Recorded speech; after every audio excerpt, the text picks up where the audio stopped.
Okay, ignition on. There's your somewhat annoying seatbelt alarm. Okay, next up, dead easy.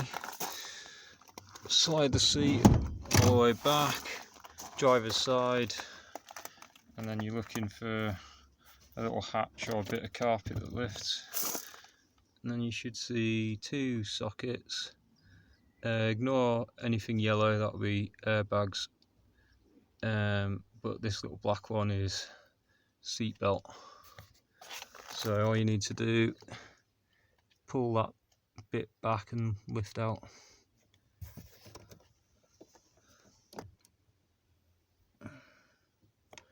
So it's that bit you'll need to pull back.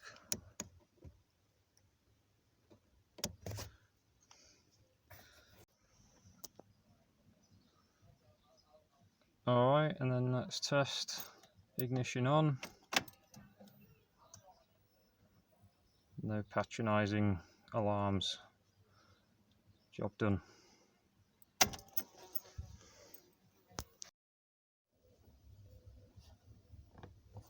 Okay, so this is all just plugged back now as I found it, so the seatbelt alarm's activated again. Yeah, this is just if you wanted to check that this black plug is definitely related to the seatbelt alarm system before you disconnect it, just to make sure it's not related to anything else to do with the car. So yeah, easiest way to check is just with a multimeter set to resistance, and then just touch the two probes together, and yeah, that obviously shows the needle there showing closed circuit.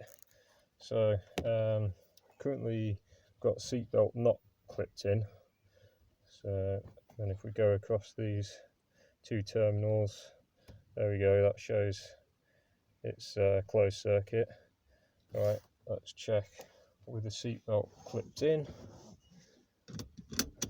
That's it in. Go across the two terminals, and yeah, we're open circuit now. So just double check, try and hold them in place, and go and unclip the seatbelt.